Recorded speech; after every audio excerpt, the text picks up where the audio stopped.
Welcome to Behind the Case podcast, a podcast that focuses on navigating the challenges our clients face with divorce and family law in Dallas, Fort Worth, Texas.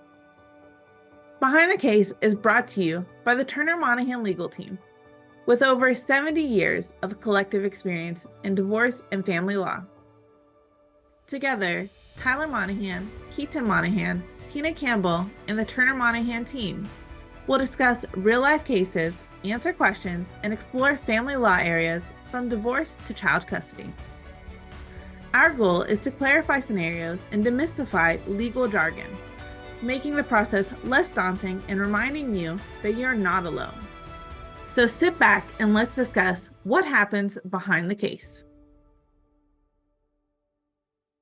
To tag on to the whole mental health concept, it is not as much of a stigma as it used to be. Pre-COVID, everybody was very panicked if somebody jumped up and said that there was a mental health issue and they didn't want to get it addressed. Everybody was afraid of going to counselors or admitting that they were taking meds or anything like that. And I think we've both seen a big turn since COVID, and now we want clients to recognize that your mental health is like your other health. If you're getting something treated like asthma or diabetes or something like that, that doesn't negatively affect you as long as you're doing what the doctors have told you to do, taking medications as prescribed, and you're truly treating the problem. Same thing with mental health. If you recognize there's a problem, you've seen a professional, you're following the professional's directions, then that is not going to be used against you as an impediment. But if you ignore the problem or pretend it doesn't exist, or take things that have not been properly prescribed to you or not in the way with which they are prescribed, you're creating a whole new level of problems. And then your mental health does become an issue. So acknowledge it, treat it, and move forward, because it makes you a better parent, a better co-parent, and a better litigant in all of your cases. So it is definitely a big turn than from 5 years ago or even 10 years ago. And even if someone does have a mental health issue that has been diagnosed, be very aware that going through divorce or any kind of custody modification, it is going to add another level of stress and anxiety. And so be aware, make sure that your therapist is aware of what's going on with your personal life and if there needs to be adjustment with medications. Because, I mean, Tina's right. It's not going to be held against you if you are doing what you need to do to properly treat your mental health, and it's not an issue, just your mental health, a diagnosis while you're going through this process, because things do change in life. And we see it all the time. Parties will say, well, the other side is crazy, or I think they're bipolar. I think that's a real common one for men to say about women. And you know what? People are emotional, period. And then when we're going through any kind of family law matter, especially a divorce or custody issue, they're going to be more emotional.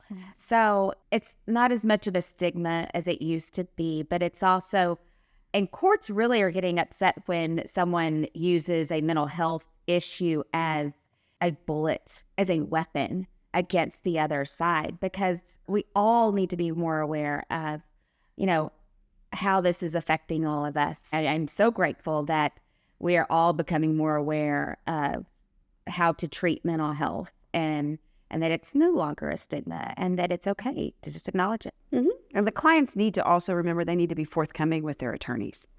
Because if we don't know what the issues are, and we don't know some underlying stuff, or if there was some history from before the divorce was filed, we can't properly address or give good advice on how to move forward or what we think should happen. So you've got to be very truthful with your attorney, particularly about mental health issues, because that's not something we can just look at a financial statement and understand, or just look at you in the face and know. To even ask you those questions, you've got to bring that issue up when you're meeting with your attorneys, and if something changes, because you're absolutely right. As the case progresses, life progresses, there's good days, there's bad days, there's good weeks, there's bad weeks. We need to know those things so that if you are seeking treatment or doing something different, we can kind of judge on what's best for us to recommend moving forward. And it's really good that mental health is being seen as just another illness like diabetes or anything like that, because that's what it is.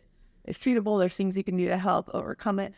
But what if that person doesn't have the diagnosis and one of the spouses is like, hey, I think he or she is dealing with this, and until she gets help, like, or he gets help. Like, I don't know if the kids are safe around that person or my ex.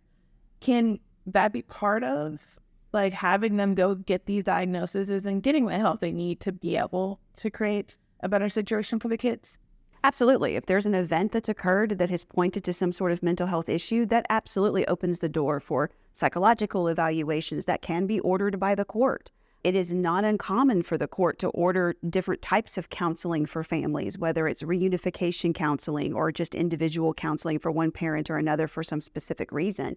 There has to be something to base it on, not just the, oh, I'm going to make this claim without any facts to back it up. But yes, that is absolutely something that our courts are addressing pretty regularly. And frankly, I think even more so now than they used to. Absolutely. And a lot of times, if one party is asking for the other side to have a psychological or psychiatric evaluation, I mean, they'll make it mutual. They say, okay, both parties pay for the other party or use the family's insurance if it's a divorce. So absolutely. And I think in some cases, it can be very beneficial. Mm-hmm.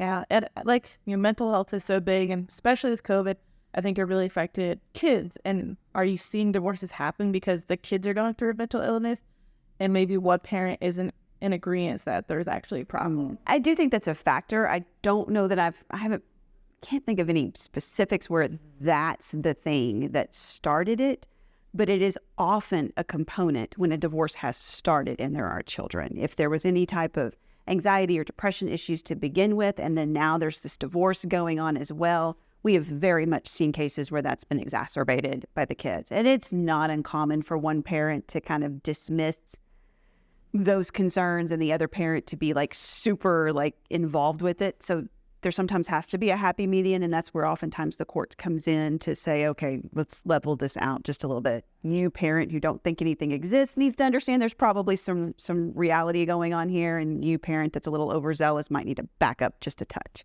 But yeah, we often see kiddos who are struggling so much more, even in a really non-contentious divorce, just because all the change that is going on and the fears that are involved, and they've seen all their friends' parents get divorced, and even if their parents is kind of doing okay, they've seen the bad side of it. And so there's just so much fear and anxiety for our kiddos in these circumstances. So, and even in a good situation, their whole life is changing. Mm-hmm. They're going to now have 2 homes, not just one, 2 of everything. And so it can be okay. Kids can come through a divorce fairly unscathed. I mean, their life has changed, but when it becomes a real problem is when the parents don't act like adults and they are putting the children literally in the middle of the divorce. And we've both seen parents do this to kids. And what has happened, I mean, I have one case that I represented this parent for 7 years. And it was, I went through most of that child's life with her, but as her parent's attorney. And that was hard to see what she went through. And she changed counselors a couple different times because as she aged and personalities just change, and it's okay to change therapists. But she always had a therapist, and throughout the entire situation, it was her whole life. What I heard the most from all the therapists is that it would be so much better for her if the parents could communicate to each other, not through the child. Because parents don't realize what they're doing to their children's mental health in a divorce or a custody situation when they are putting the child through so much stress. And sometimes they don't see what's going on with the child. They may not see that the child is upset as they are, because they don't pick up on some outlying signs. Wetting the bed and things like that are on the top of my head. But I mean, they may not notice. I mean, mental health doesn't have a physical scar. And so you can't see what damage you're doing on the outside. But it's devastating when we see the after effects of what some of these parents unknowingly, most of the time, are doing to their kids. Now, I know sometimes they are intentionally trying to harm the other parent. By using the child, which is just horrendous. Which hurts the child even more. Does the court have anything, or is there, what can a parent do in that situation to maybe protect their child more? Is there a way to, change custody, things like that? Let's take a quick pause here. If you or someone you know is navigating divorce or family law matters in the Dallas-Fort Worth area, reach out to Turner Monahan for a free legal consultation. Call us at 817-332-4477 or visit us at tumolaw.com. That's TUMOLAW.com for a free legal consultation. Now, let's get back to Behind the Case. Those are always options depending on how progressed the alienation may be or what the kids are experiencing and that kind of a thing. Our courts do absolutely have the right to flip custody if they believe that there is a physical or a psychological harm being done to the kid right now, present. Not in the past, not in the future, not coulda, shoulda, but actually happening, then yes. And I think Heather was absolutely correct. It becomes the bit of an issue when the parents are no longer acting like adults, when they are using the children simply as pawns, simply as a threat to the other parent, and they're so busy fighting with the other parent that they're no longer parenting their kid. Because even though the divorce is going on, and even though there may be anxiety and stress and all of those things, you still have to do the day-to-day with your kiddo. You still have to make them behave. You still have to make them follow the rules. But I'm an amicus on a case currently where we have one of those situations where the parents are so very focused on each other's negativity or each other's failures that the child is just running amok because this particular kiddo is not being parented on either side. And so that's really causing some issues because, he had some issues to begin with, and now we have all this going on. And that's the part that frustrates us both because not only are we lawyers, we're both moms. I went through a divorce. We raised a child in 2 separate households, and blessedly now he's a 20-year-old productive member of society, and somehow we managed to not break him too much through the process. But we also had a very non-contentious divorce. We were very amicable through the whole thing, but there were still some extreme rough patches.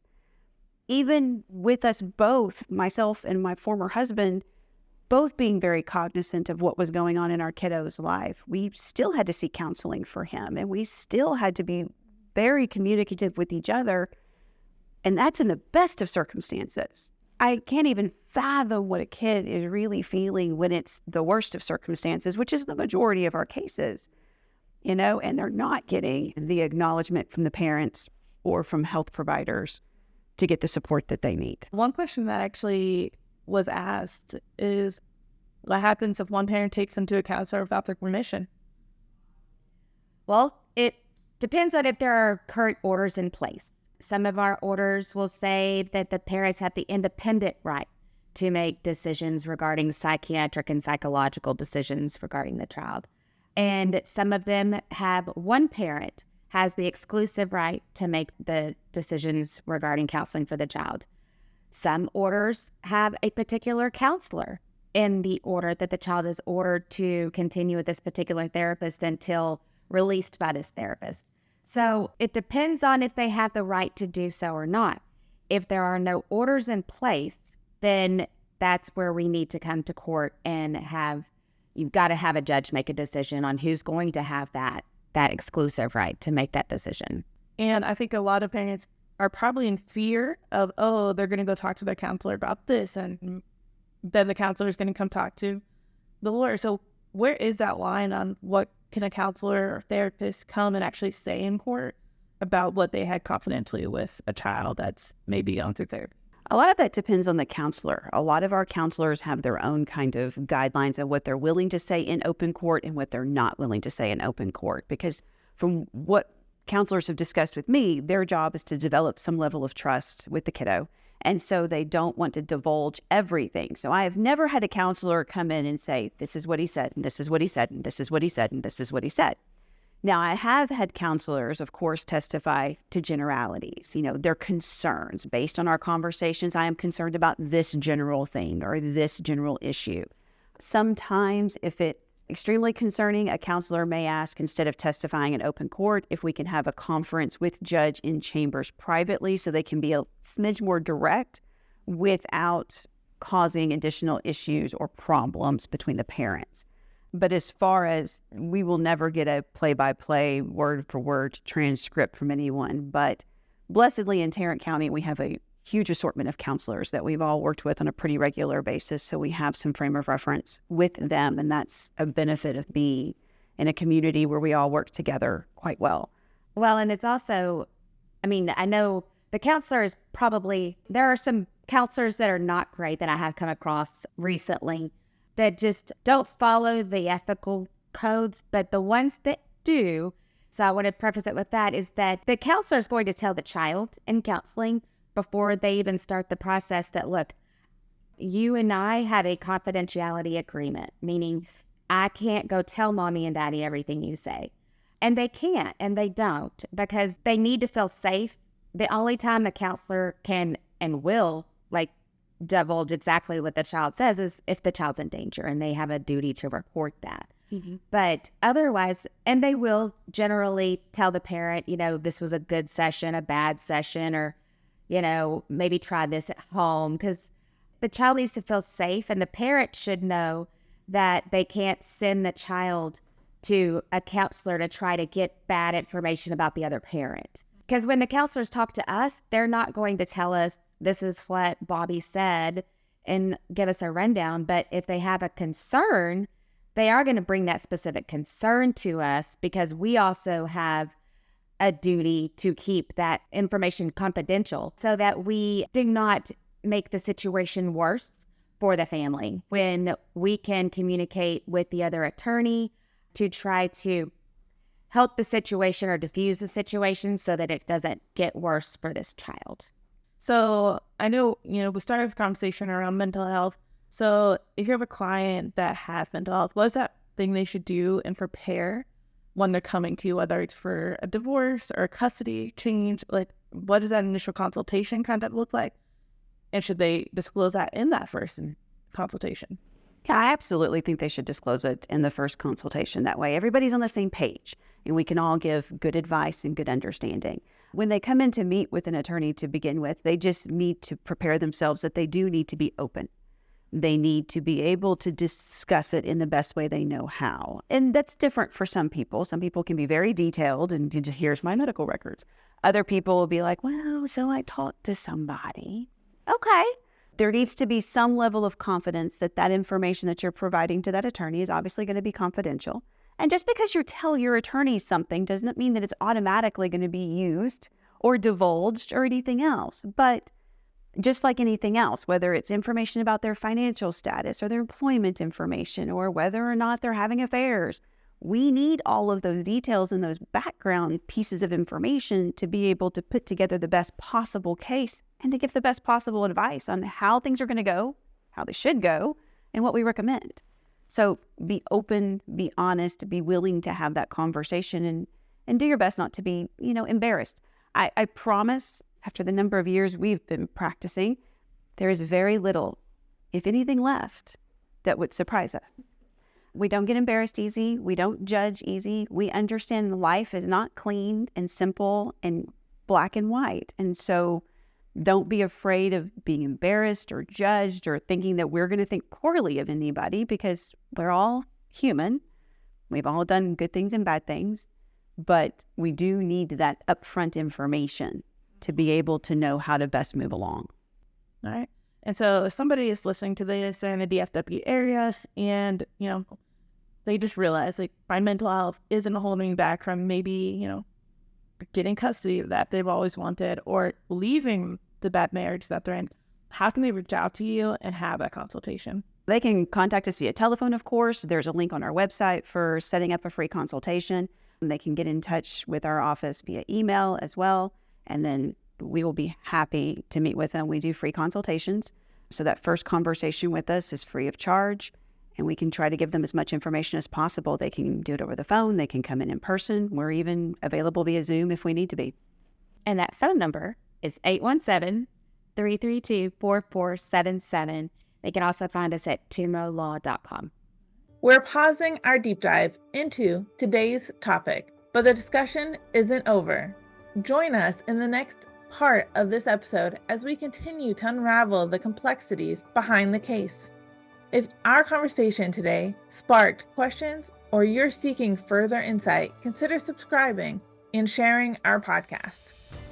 If you are in the DFW area and facing a divorce or family law situation, contact our attorneys today at 817-332-4477 or online at tumolaw.com. That's TUMOLAW.com for a free legal consultation.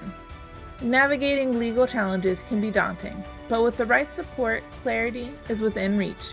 Stay tuned as we continue this conversation on the next episode.